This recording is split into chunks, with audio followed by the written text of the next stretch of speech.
Assalamualaikum warahmatullahi wabarakatuh. Perkenalkan nama saya Dava Lesar dengan NIM 210705023.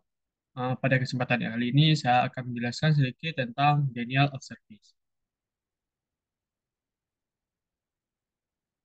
Jadi pada video kali ini saya akan menjelaskan bagaimana pengertian dari denial of service, sejarah-sejarah panjang atau sejarah singkat dari denial of service, jenis-jenis dari denial of service, gejala-gejala dari denial of service, metode serangan dari denial of service, serta teknik pertahanan dari denial of service.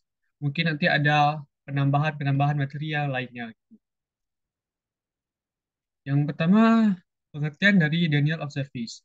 Denial of service atau singkatannya DOS atau kalau dalam bahasa Indonesia itu penolakan layanan adalah sebuah jenis serangan cyber yang bertujuan untuk mengganggu atau menonaktifkan fungsi normal dari suatu sistem, baik itu sistem komputer, jaringan, atau situs dari web.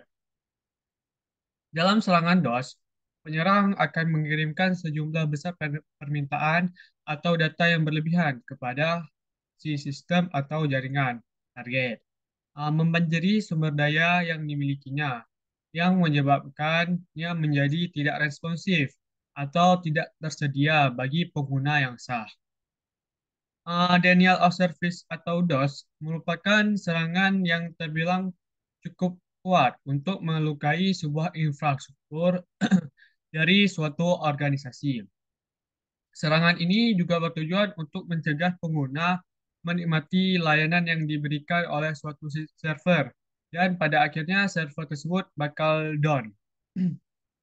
Serangan DOS ini memiliki sifat yaitu satu lawan satu, sehingga dibutuhkan host yang dapat membanjiri lalu lintas sebuah host target, sehingga mencegah dari klien untuk mengakses layanan jaringan pada server yang dijadikan target oleh si penyerang. Berikut ada sejarah singkat dari Denial of Service. Yang pertama, uh, Denial of Service ini telah ada sejak awal munculnya jaringan komputer dan internet. Yang pertama pada awal 1980-an. Serangan DOS pertama kali tercatat pada awal 1980-an ketika seorang mahasiswa yang bernama Robert Morris mengirimkan program komputer berbahaya yang dikenal dengan Worm Morris kepada jaringan ARPANET, pendahulu dari internet. Worm Morris ini merusak ribuan komputer dan membuat banyak sistem yang menjadi tidak tersedia dan juga mengganggu operasional dari jaringan. Kemudian pada pertengahan 1990-an, serangan DOS ini menjadi lebih umum dengan munculnya penggunaan yang lebih meluas daripada internet. Pada tahun 1996, serangan DOS ini pertama kali dilaporkan dalam bentuk serangan SCN Flood yang digunakan oleh seorang hacker yang bernama TFN atau Triple Flood Network yang kemudian menjadi prototipe dari serangan DDoS. Kemudian pada akhir 1990-an, serangan DDoS ini semakin meningkat dalam kompleksitas dan dampaknya. Pada tahun 1999, serangan DOS ini membuat situs web populer seperti Yahoo, Amazon, dan eBay menjadi tidak tersedia selama berjam-jam dan menimbulkan kerugian finansial yang sangat signifikan. Kemudian pada awal 2000-an, serangan ini terus berkembang dan tepatnya tepatnya pada tahun 2000, serangan Pink Floyd ini terhadap situs web pemerintah Amerika Serikat membuat situs-situs tersebut menjadi tidak tersedia. Dan pada tahun 2007, serangan DDoS terhadap Estonia terjadi akibat dari ketegangan politik dengan Rusia yang menyebabkan gangguan besar terhadap infrastruktur online negara tersebut. Dan pada tahun 2010-an, Serangan DOS dan DDoS ini terus berlanjut dengan peningkatan dalam skala yang dan kompleksibilitas serangan. Beberapa serangan DDoS terbesar dalam sejarah terjadi pada periode ini, termasuk serangan DDoS terhadap DNS, sebuah penyedia layanan DNS. Pada tahun 2016 yang mengganggu akses ke banyak situs web populer di seluruh dunia. Kemudian ada jenis dari serangan DOS. Yang pertama ada serangan banjir atau flood attack. Jenis serangan ini melibatkan pengiriman jumlah data atau permintaan yang sangat banyak kepada sistem target, menghabiskan kapasitasnya untuk menangani beban tersebut. Hal ini bisa dilakukan melalui teknik seperti UDP flood, SEN flood, atau ICMP flood. Yang kedua ada jenis serangan lapisan aplikasi atau application layer attacks. Jenis serangan ini menargetkan kerentangan pada aplikasi atau layanan tertentu yang berjalan di sistem target, seperti server web atau aplikasi tersebut. Penyerang bisa membanjiri aplikasi dengan permintaan yang kompleks atau memanfaatkan kerentangan spesifik untuk membuat aplikasi menjadi tidak responsif. Yang ketiga ada serangan distribusi denial of service atau DDoS. Jenis serangan ini melibatkan penggunaan beberapa komputer yang terinfeksi atau diambil alih oleh penyerang atau botnet untuk melakukan serangan DOS ini secara bersamaan atau ke satu atau beberapa target. DDoS ini juga dapat menyebabkan serangan yang lebih kuat dan sulit dideteksi karena melibatkan sumber daya yang tersebar. Kemudian ada gejala dari denial of service. Kinetic set computer emergency readiness from use atau use card telah mengidentifikasi gejala serangan dari penolakan layanan untuk disertakan. Ada beberapa, yaitu ada tiga, yaitu pertama ada performa jaringan yang sangat lambat dengan cara membuka file atau mengakses situs web. Yang kedua ada tidak tersedianya situs web tertentu. Atau yang terakhir ada ketidakmampuan untuk mengakses situs web apapun. Kemudian ada metode dari serangan denial of service. Yang pertama ada serangan flood. Penyerang akan mengirimkan sejumlah besar permintaan yang berlebihan atau data yang tidak valid ke sistem atau layanan yang menjadi target. Hal ini mengakibatkan sistem atau layanan menjadi terbebani, melebihi kapasitas normalnya, dan tidak mampu merespon permintaan dari pengguna yang sah. Yang kedua ada serangan ping.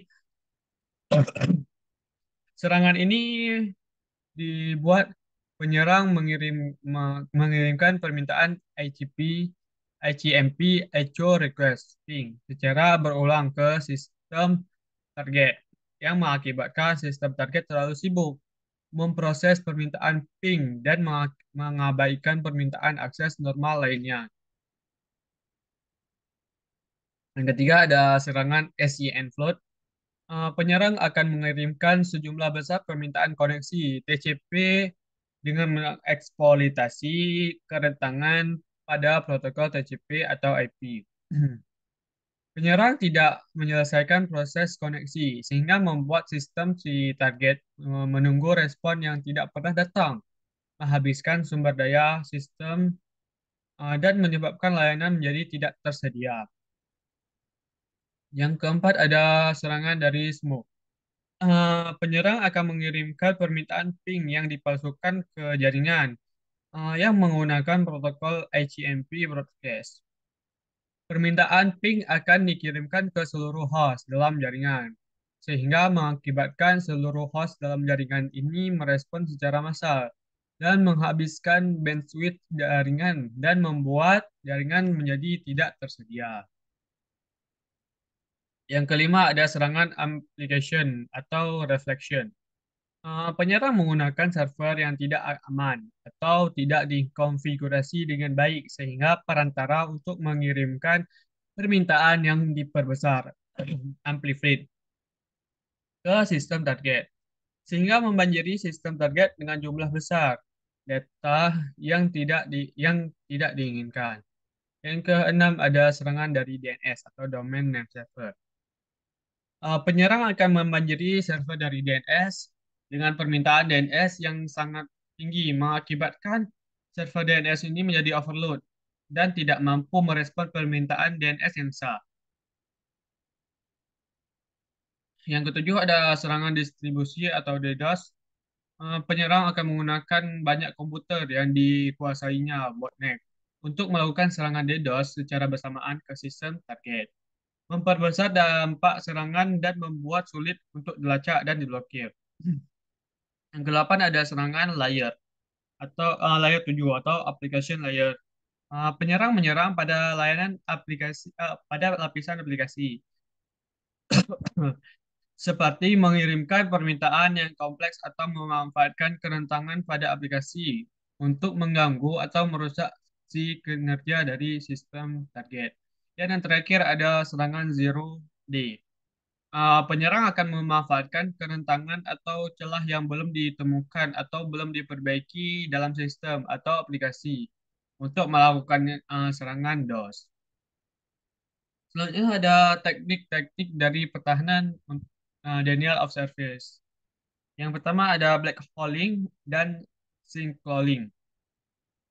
Dengan pengertian black holing, semua lalu lintas ke DNS atau alamat IP yang diserang ke lubang hitam antarmuka nol atau server tidak ada, agar lebih efisien dan menghindari mempengaruhi konektivitas jaringan. Ini dapat dikelola oleh ISP. Sebuah DNS sinkhole mengarahkan lalu lintas ke alamat IP yang valid, yang menganalisis lalu lintas dan menolak paket buruk. Syncalling tidak efisien untuk serangan yang paling parah. Yang kedua ada teknik pencegahan berbasis IPS. Intrusion Prevention System atau APS efektif jika serangan memiliki tanda tangan yang terkait dengannya. Namun, tren di antara serangan-serangan tersebut adalah memiliki konten yang sah, tapi niat yang buruk. Prevention System yang bekerja pada pengenalan konten tidak dapat memblokir serangan DOS berbasis perilaku. IPS ini berbasis ISIC, dapat mendeteksi dan memblokir serangan denial of service karena mereka memiliki kekuatan proses dan perincian untuk menganalisis serangan dan bertindak sebagai pemutus sirkuit dengan cara otomatis. Selanjutnya ada teknik pertahanan berbasis DDoS. Teknik ini lebih fokus pada masalah daripada IP.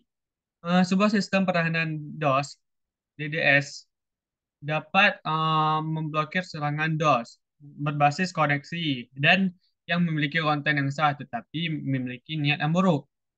Sehingga DDoS ini juga dapat mengatasi kedua serangan protokol seperti Trackdown dan Ping of Death, dan serangan berbasis tarif seperti ICMP Flood dan SCN Flood.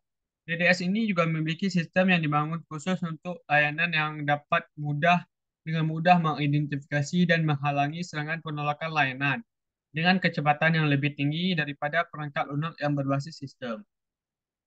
Kemudian ada teknik dari tembok api.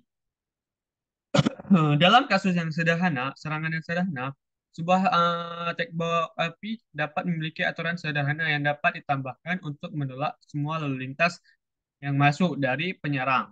Berdasarkan protokol, port atau alamat IP asal, namun serangan yang lebih kompleks akan sulit diblokir dengan aturan sederhana. Misalnya, jika ada serangan yang sedang berlangsung pada port 80, yaitu port layanan web, tidak mungkin untuk menghentikan semua lalu lintas masuk di port ini karena hal ini akan mencegah server untuk melayani lalu lintas yang sah. Kemudian ada teknik router. Mirip seperti Saklar, router ini juga memiliki beberapa pembatasan laju dan kemampuan ACL. Mereka juga diatur secara manual. Sebagian besar dari router dapat dengan mudah kewalahan di bawah serangan DOS. Cisco iOS memiliki fitur opsional yang dapat mengurangi dampak floating. Kemudian ada teknik pemfilteran upstream. Semua lalu lintas melewati sebuah pusat kebersihan atau pusat pembersihan melalui berbagai metode seperti proxy, terowongan, dan koneksivitas silang digital atau bahkan sirkuit langsung yang memindahkan lalu lintas yang buruk seperti DDoS dan juga serangan internet umum lainnya dan hanya mengirimkan lalu lintas yang baik ke peladen. Penyedia memerlukan konektivitas pusat ke internet untuk mengelola layanan semacam ini, kecuali jika mereka kebetulan berada dalam fasilitas yang sama dengan pusat pembersihan atau pusat pembersihan. Serangan DDoS ini juga dapat membanjiri sebuah jenis dinding api, perangkat keras, dan meneruskan lalu lintas berbahaya melalui jaringan yang besar dengan matang, menjadi lebih efektif dan berkelanjut secara ekonomi terhadap DDoS. Nah, terakhir ada teknik memblokir port yang rentan. Misalnya dalam serangan refleksi SSDP, mitigasi utamanya adalah memblokir lalu lintas UDP yang masuk ke dalam port 1900 di tembok api. Selanjutnya ada materi tambahan yaitu efek samping dari serangan denial of service. Yang pertama ada hamburan balik. Dalam keamanan jaringan, hamburan balik ini adalah sebuah efek dari serangan penolakan layanan palsu.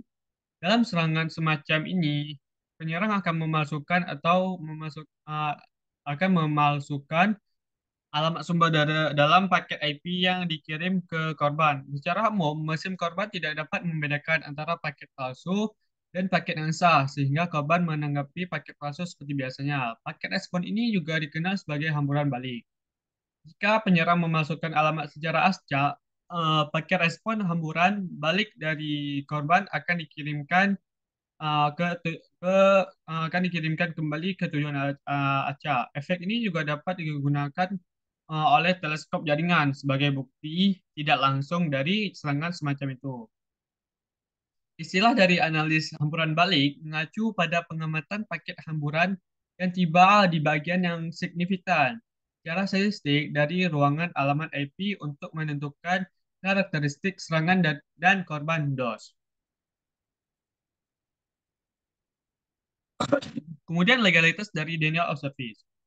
Banyak yurisdiksi memiliki undang-undang yang melarang serangan penolakan layanan.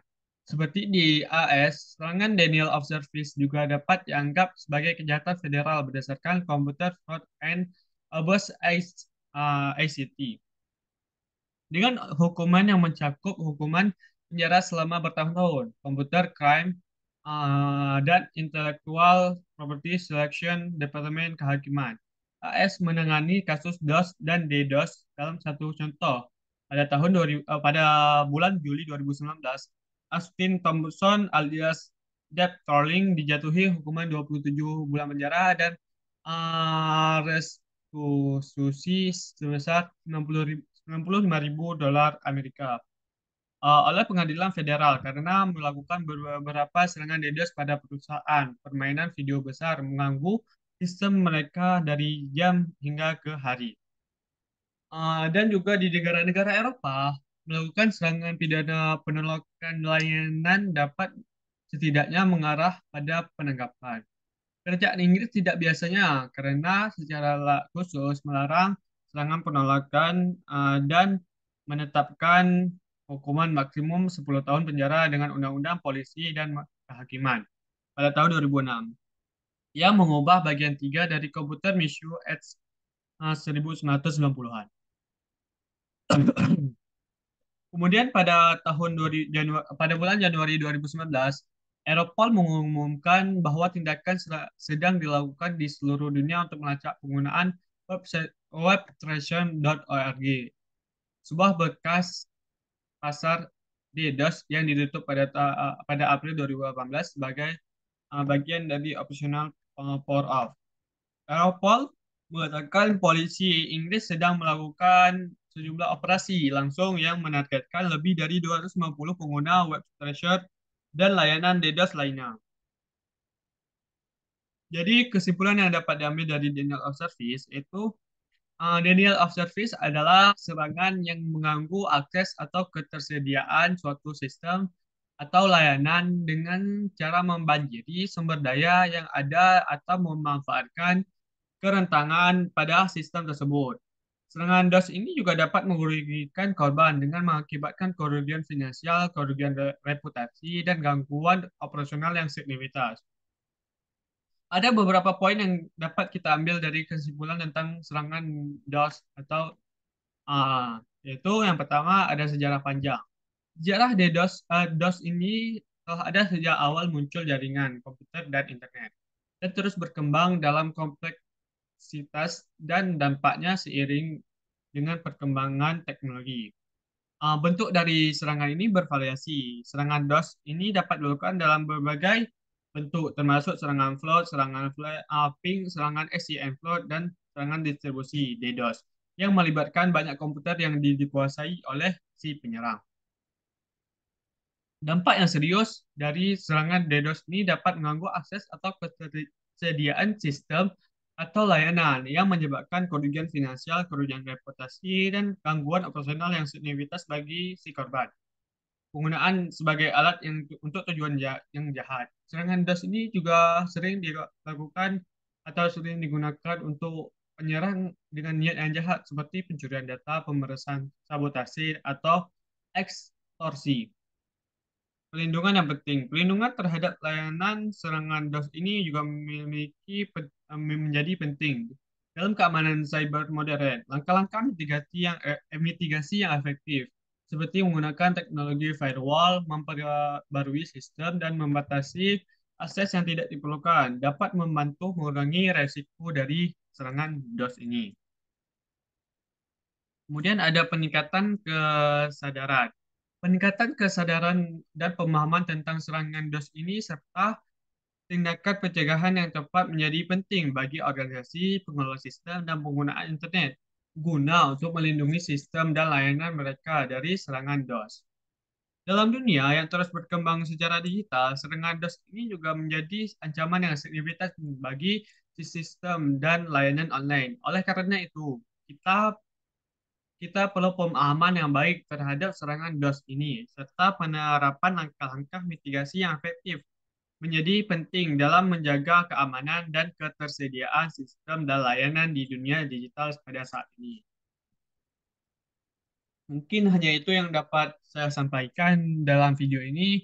Mungkin ada hal-hal yang bisa diambil. Terima kasih, sekian. Wabillahi taufiq wal hidayah. Assalamualaikum warahmatullahi wabarakatuh.